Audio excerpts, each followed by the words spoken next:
They said she had buried 3 husbands, yet her face was smoother than that of a maiden. While others bent with age, her back was straight, her steps graceful, and her eyes bright as the morning sun. Some whispered that she was blessed. Others said she was cursed. But no one in the village dared to ask the widow why she never aged, until one curious soul uncovered the truth. The village of Ezanku was small, hidden deep in the green folds of the forest, where the river sang day and night and the drums of festivals echoed across the valleys. Here, time moved slowly. Children grew into adults, adults grew into elders, and the cycle of life never stopped. Wrinkles, gray hair, and stooped backs were the common mark of age, and the villagers wore them with pride. But among them lived one woman who defied everything that the village knew about life and death. Her name was Madame Chica, and though she whispered that she was well over 70 years old, she looked no older than 35. She was tall, graceful, her steps light like the morning breeze. Her skin was smooth, unwrinkled, and glowed like sunlight spilling on fresh water. Her hair, thick and black, fell like a young maiden's. Even her eyes, bright and sharp, seemed untouched by the years that had taken everyone else. "Look at her," old Mama Ijayama would whisper as Chica passed through the market. "Even the sun itself envies her beauty. How can this be?"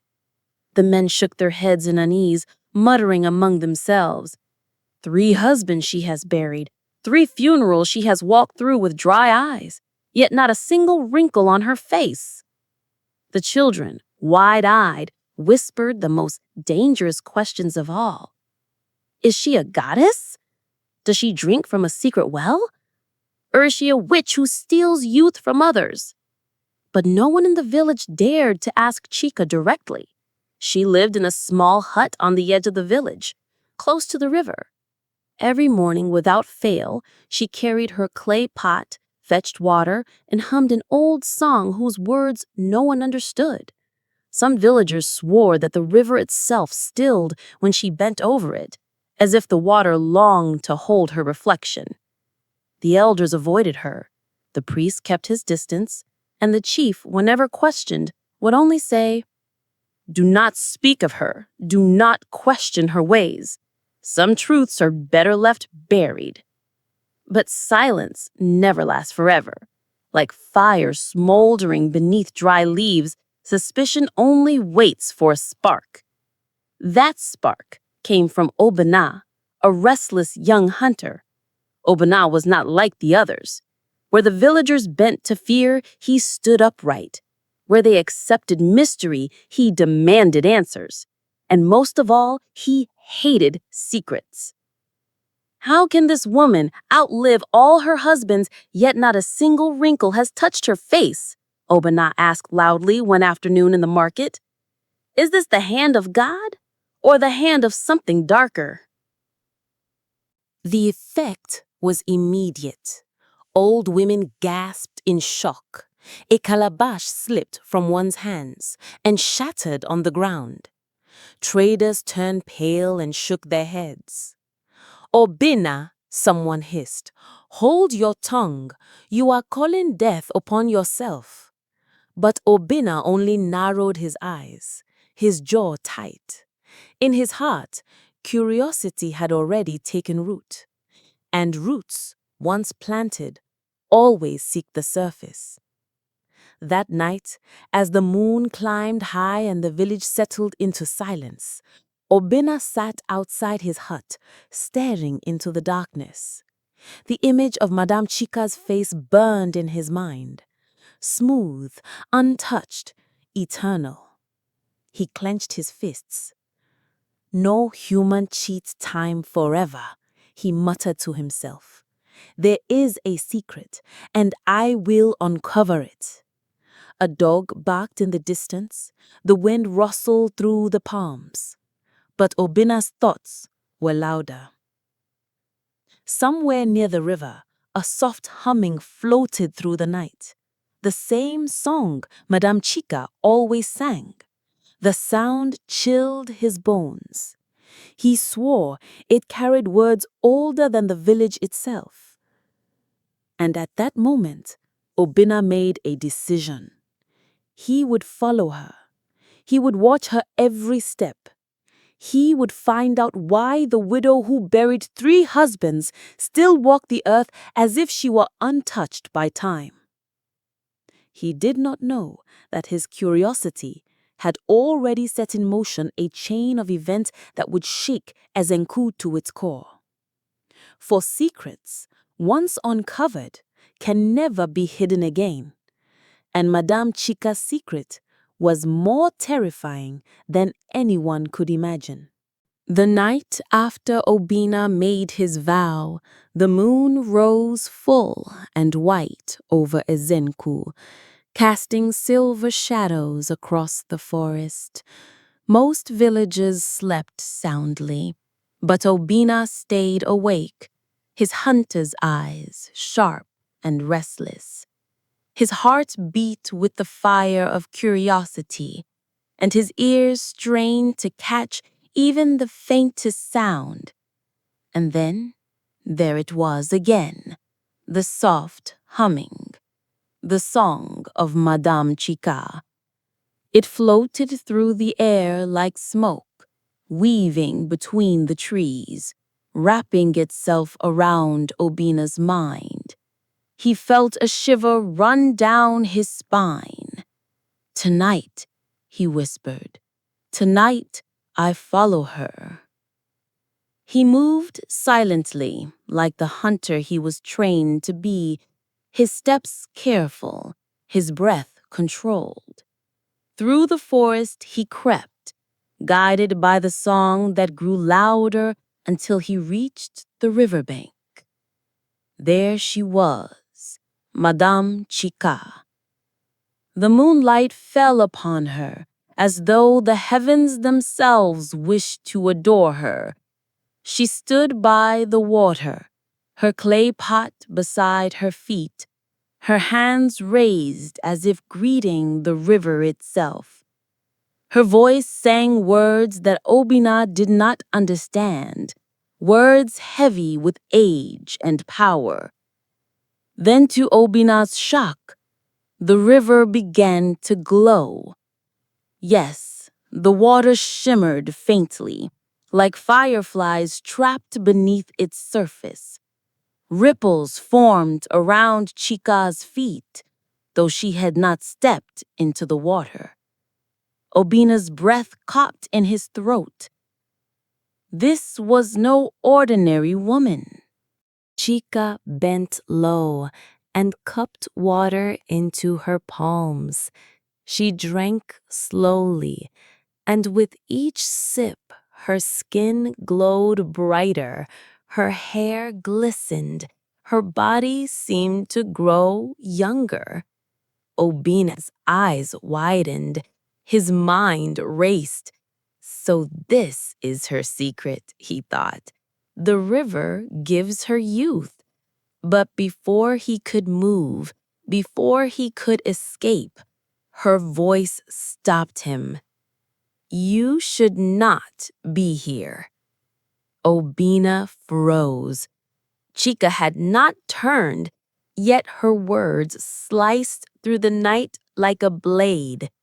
Slowly she straightened, her back tall and proud, her head lifting as though she had always known he was watching.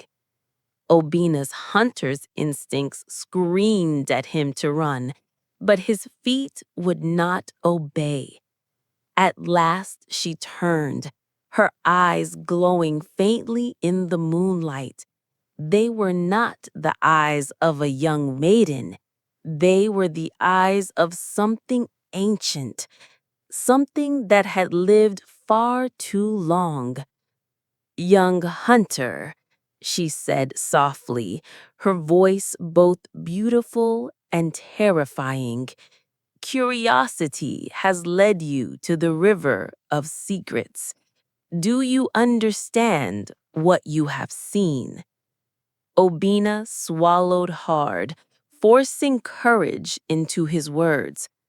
I know now. You drink from the river to stay young. You have deceived this village for years. You— Silence! Her voice thundered, and the river itself seemed to tremble. What you saw is not yours to speak of. If you value your life, you will forget tonight. But Obina, stubborn as ever, clenched his fists. No, I cannot forget. The village deserves the truth. For a long moment, silence hung between them. Only the river moved, whispering against the stones. Then Chica stepped closer, her presence heavy, her gaze sharp as daggers. You think truth is a gift, but truth is a burden. Do you know what price I paid for this river's gift? Do you know why I remain while all others turn to dust? Obina's voice shook. Then tell me. He could still see her, Madame Chica, standing by the river, glowing with the strength of something not human. Her words echoed in his mind. Truth is a burden, and that burden will crush you.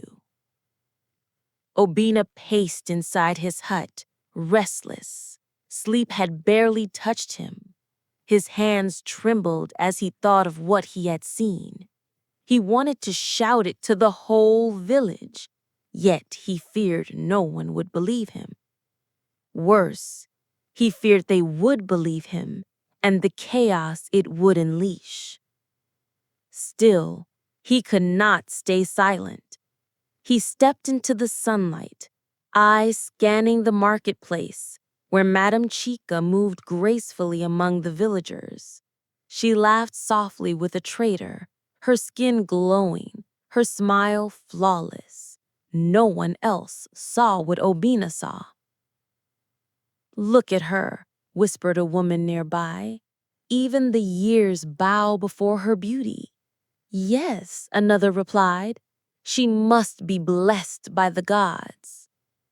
Obina clenched his jaw. Blessed? No. What he saw at the river was no blessing. It was a bargain, a dangerous one. That night, unable to resist, he went to his closest friend, Naji, a fellow hunter. Sitting by the fire, Obina leaned close, his voice low. He said, I followed her. Naji frowned. Followed who? The widow, Madame Chica, Obina whispered. I saw her at the river, drinking from it, and the water glowed. For a long moment Naji stared, then burst into uneasy laughter. Obina, you have let stories cloud your head. You know the river shines sometimes under the moonlight. You dream too much. No, Obina said sharply. I saw her change, Naji, younger, stronger. This is why she never ages. This is why all her husbands die while she lives on. Naji's laughter faded. His face darkened. You speak dangerous words. If the chief hears you, or the priest, they will not forgive such talk. They will call it blasphemy. Then let them, Obina snapped. I cannot stay silent. The people deserve to know the truth. Naji had his head, fear plain in his eyes. Some truths kill faster than lies, my brother. Be careful. But Obina was not careful. The next day, whispers began to stir. Obina had spoken to one man, but words traveled like wind. Soon the market was buzzing. Obina says the widow drinks from the river at night. He says that is why she never grows old. Is it true? Could she be a witch? Eyes turned toward Chica with suspicion, though no one dared confront her. And Chica, for her part, seemed unchanged. She walked with her usual grace, carrying her clay pot, smiling faintly as though nothing in the world could touch her. But that night, when Obina tried to sleep, a strange sound woke him, a scratching at his door. He froze, heart pounding. Slowly he reached for his spear, his hunter's instinct on fire. Then came a whisper, soft as smoke. Obinina. The voice was hers, Madame Chica's. His grip tightened on the spear, but his body trembled. What do you want? He forced out. Silence. Then the voice again, closer now. You carry a burden not meant for you. Speak no more of what you saw, or the river will claim you. The scratching stopped. The air grew heavy. And just like that, silence. Obina sat frozen until the first light of dawn broke through his hut. His body shook, but his mind grew sharper. Fear battled with determination. She wants me silent, he muttered, which means the truth is even darker than I imagined. And so his curiosity deepened, twisting into obsession. He no longer sought to merely expose her. He wanted to know everything. The origin of the river's power, the price she had paid, and the danger she posed to them all. Obina did not realize that every step he took deeper into her secret, he was stepping closer to his own ruin. For Madame Chica was not just protecting a secret. She was protecting a curse. And that curse was hungry. The village of Ezengu did not sleep easily that week. Rumors drifted like smoke, clinging to every corner of the markets and every doorstep. Though no one dared speak too loudly, the whispers were clear. Madame Chica is not what she seems. Yet, when she walked through the village square, her steps were light, her laughter soft, her beauty untouched by the years. Some bowed in respect, others avoided her gaze, but none dared to challenge her openly. All except Obina. The young hunter's heart was restless. Each night he heard her voice in his dreams, soft and warning, telling him to stay away. And each morning he woke with more determination than before. He had seen too much to turn back. One evening, Obina returned to the river. The moon was a thin sliver, casting faint light across the trees. He crouched in the shadows, spear at his side, eyes sharp as a hawk's. But this time he was not alone. Obina, whispered Naji, his loyal friend, stepping beside him. Why have you called me here? You know I fear this matter. You must see with your own eyes. Only then will you believe me. Only then will you understand. Naji hesitated, glancing nervously at the river. But before he could answer, a figure emerged from the shadows. Madame Chica. Her clay pot balanced on her hip, her steps unhurried, her song soft. The same haunting melody Obina had heard before. She knelt by the riverbank, dipping her pot into the glowing water. Naji gasped, his body stiffened, his eyes wide. The river shimmered again, and Chica's skin seemed to drink in its light. She lifted the pot to her lips and drank deeply. Her back straightened, her skin smoothed, her very presence pulsed with life.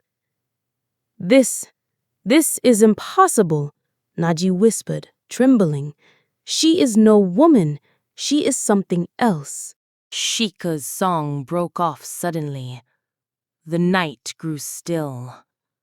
Slowly she turned her head, her glowing eyes locking directly on them.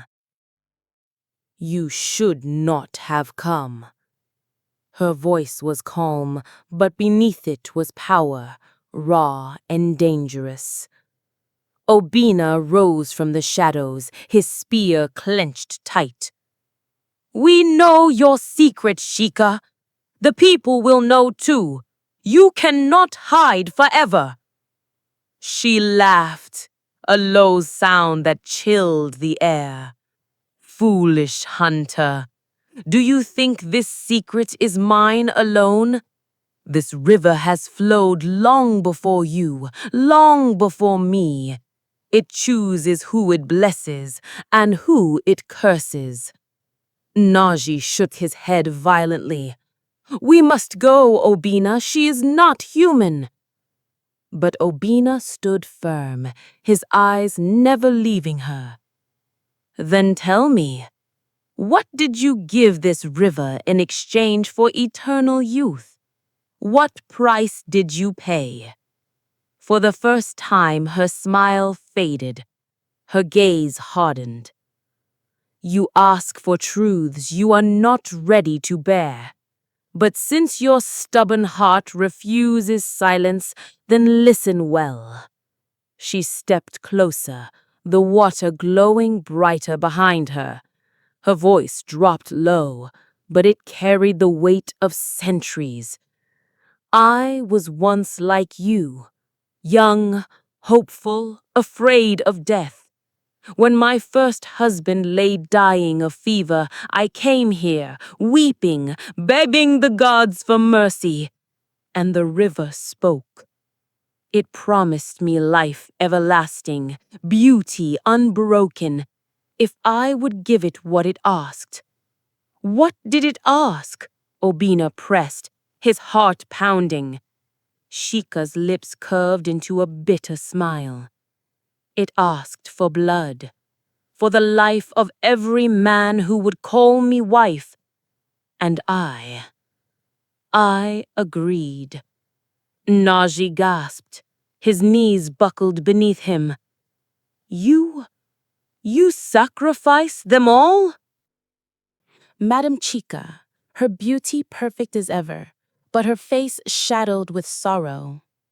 She raised her hand and pointed at him. Marked, she whispered. Obina jolted awake, sweat drenching his body. His chest ached as if invisible fingers had gripped his heart. For the first time in his life, the fearless hunter was afraid.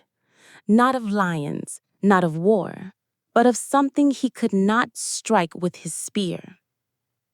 At dawn, he sought Anaiji, who sat outside his hut sharpening a blade.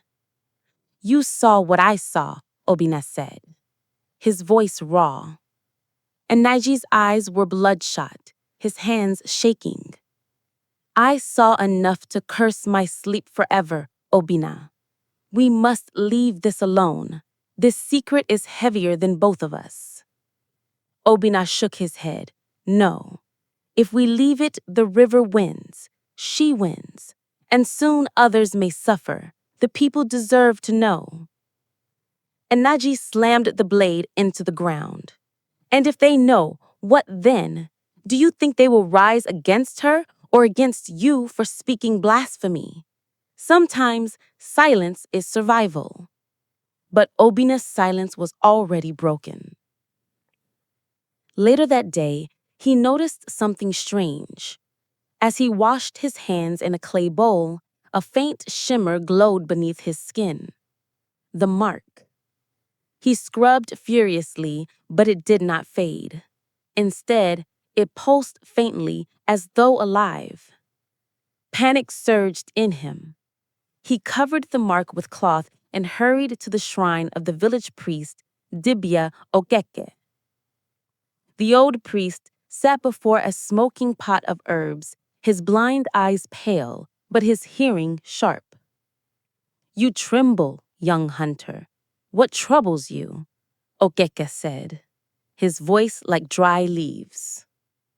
"Father, I have seen things I cannot explain. The widow, Madam Chica, she drinks from the river and it keeps her young. She told me the river has marked me. And now look."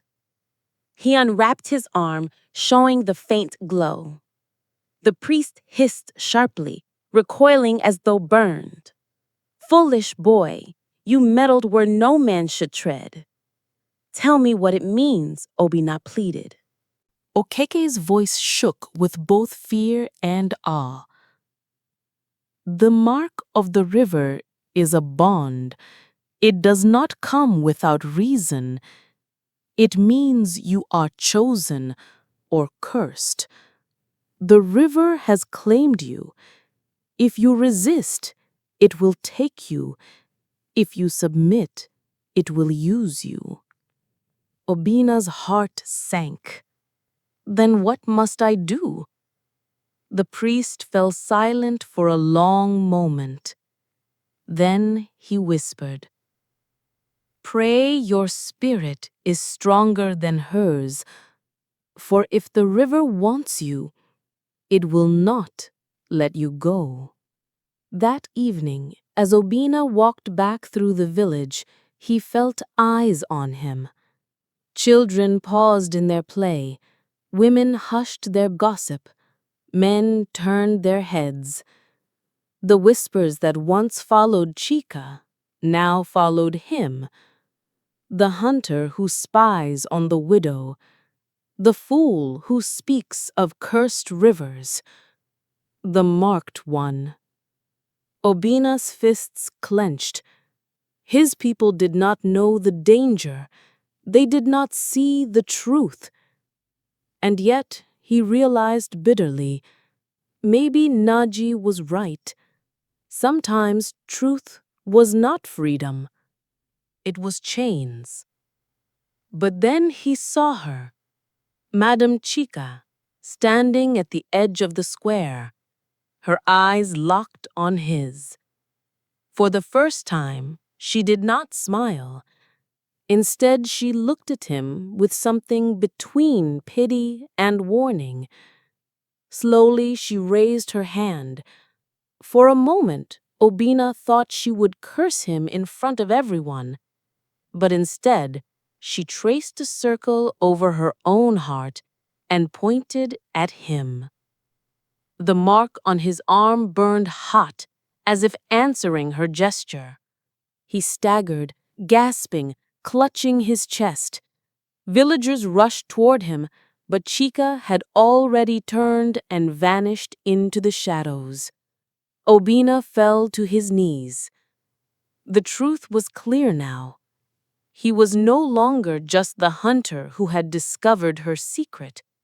He was part of it. The next day, Naji confronted him. "Obina, you are fading. Look at your eyes, your skin. This thing is eating you alive." Obina nodded grimly. "Then I must face it. If the river has chosen me, then I will go to it. I will demand answers. I will end this curse." Naji stared at him as though he were mad. "End it? You cannot fight a river. You cannot fight what is older than the gods." But Obina only tightened his grip on his spear. "Then I will die trying. Better that than to waste away like a coward." That night, under a sky heavy with storm clouds, Obina walked toward the riverbank.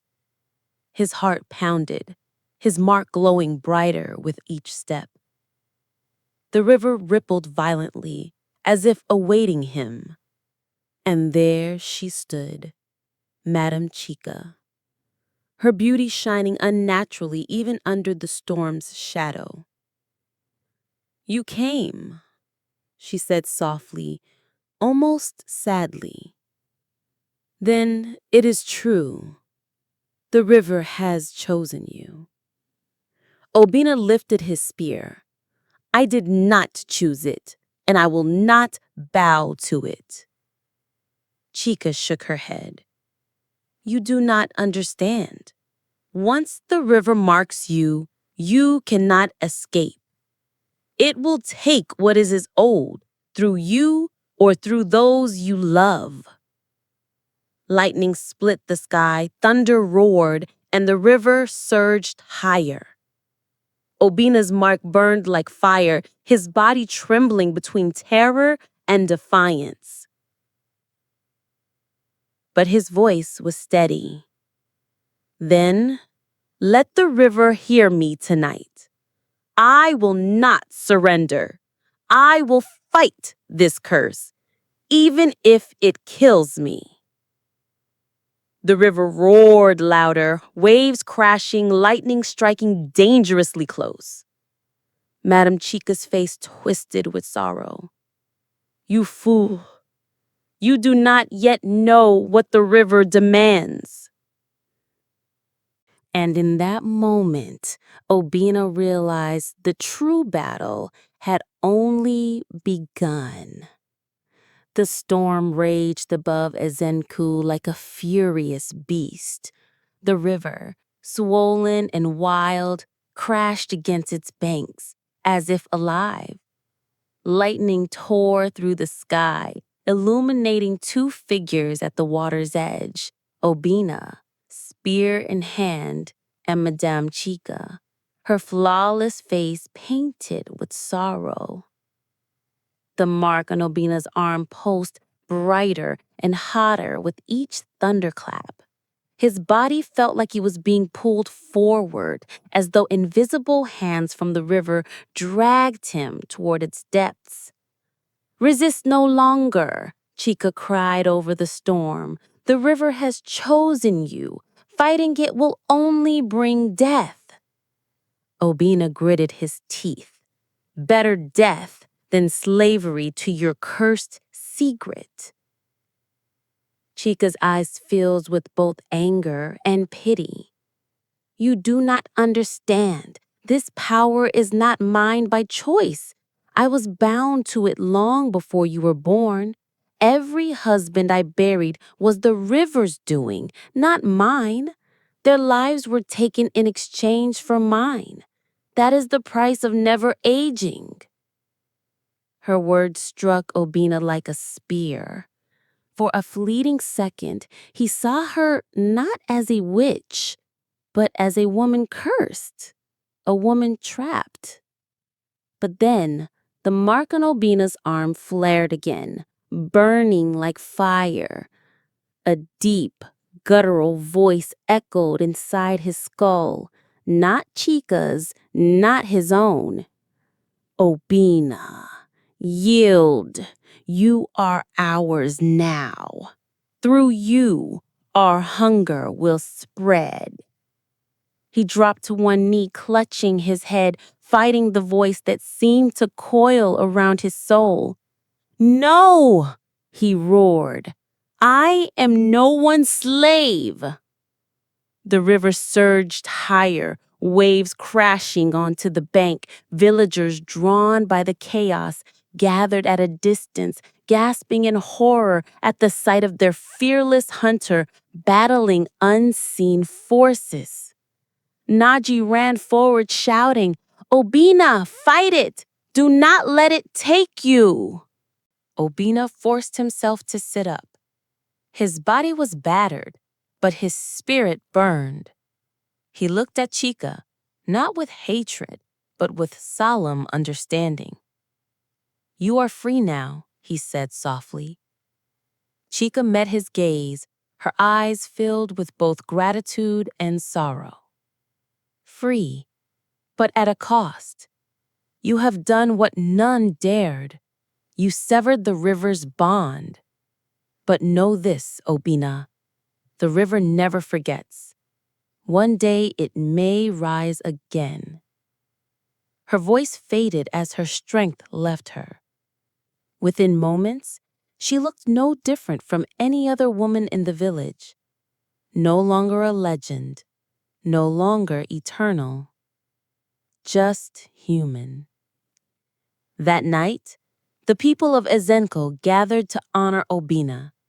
They sang songs of the hunter who defied a curse older than the gods. Children touched his arm where the mark had been, marveling that it was gone. But Obina himself sat quietly by the fire, his thoughts heavy. He had won, yes, but he could still hear the faint echo of the river in his dreams, whispering promises, threats, temptations. And though he had severed its bond, he knew in his heart that some battles are never truly over. The widow who never aged was no longer a mystery. Her secret was exposed. Her curse was broken. But the river's wrath? It was only sleeping.